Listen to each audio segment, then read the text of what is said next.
Hey guys, thanks for tuning in to tonight's episode 8, Part 2. Freak Encounters, Monster in the Yard. It was the night before Thanksgiving and the house was full. People were laying everywhere. Couches, recliners, the floor, and even in my room. I usually slept on the top bunk, but my cousin was over, so I had to let him and his brothers sleep on the top, and I took the bottom. It didn't matter to me. I was very tired anyway, so as soon as my head hit the pillow, I was out. About 7 a.m. I woke up. My bladder was full, so I got up and went to the bathroom down the hall from my room. We had a 2-story house with 4 bedrooms and 3 bathrooms.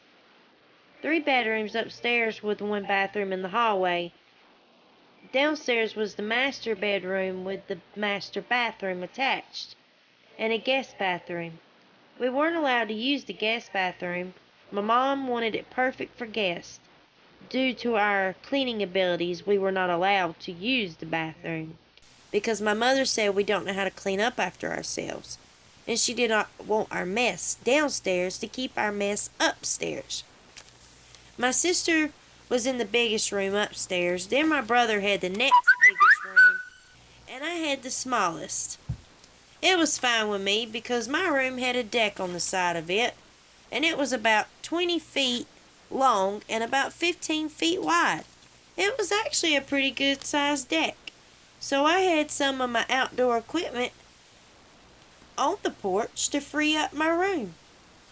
I was on my way back from the bathroom, and I had already started back into my room when I noticed there was a shadow standing in my window.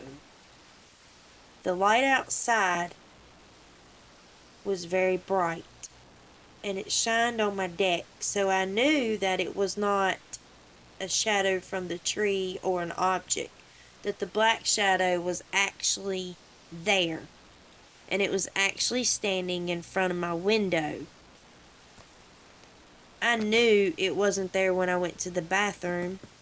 I wonder if it's my brother standing there, trying to scare me? Maybe he heard me get up and go to the bathroom and decided to sneak out onto my deck. He was good at playing tricks on me. Only this shadow looked a lot larger than my brother. I was kind of confused. I didn't know what to do. I slowly backed out of my room and went to my brother's room to see if he was in the bed.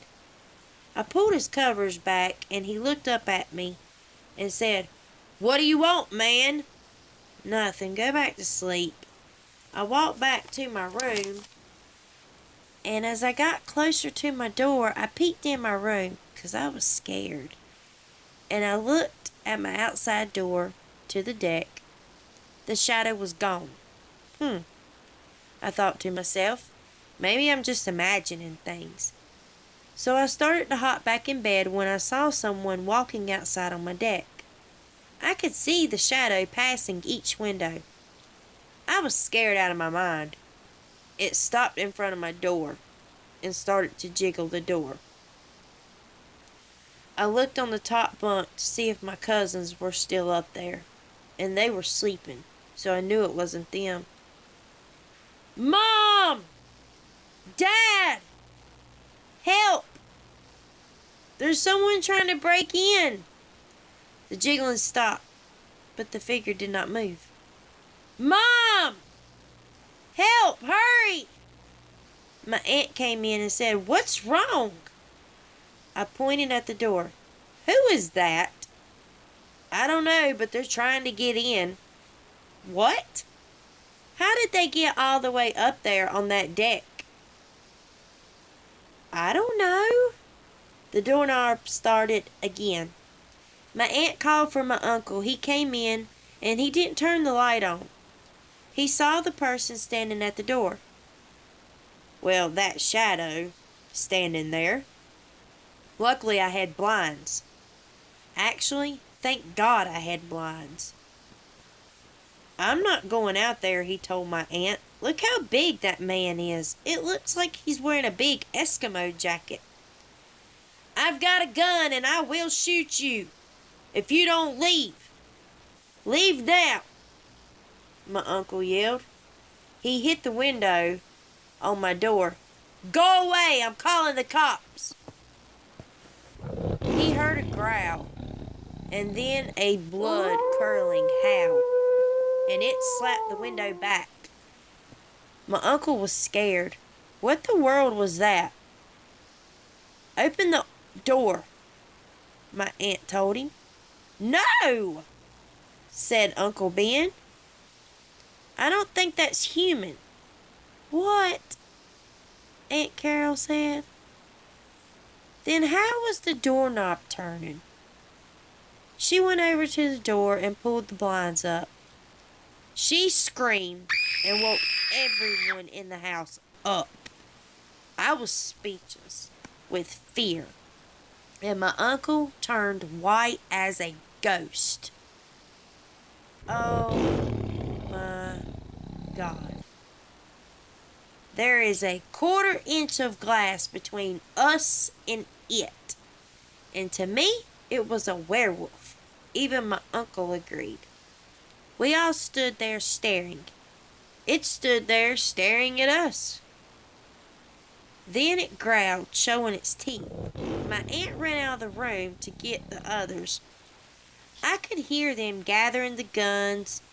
I stared at it as it snarled at me, and then it howled again, and everyone heard it. I could hear everyone coming up the stairs. Even my cousins were on the top bunk crying by this time. I looked at the hallway, and when I turned around, it was gone. I got closer to the window trying to see where it was, but I couldn't see it anywhere. I turned the porch light on, and I could see the eyes shine in the trees next to the deck. My dad came in with his guns. He had 6 of them. He gave everyone who was big enough to fire a gun. He opened the door and walked out first. Everyone followed. We could hear growling in the tree, so we opened fire in the direction of the growling where I had seen the eyes shine. We heard a big thump as if it fell to the ground. We looked down towards the ground, but it was gone. We didn't kill it because we heard it howling and running through the woods.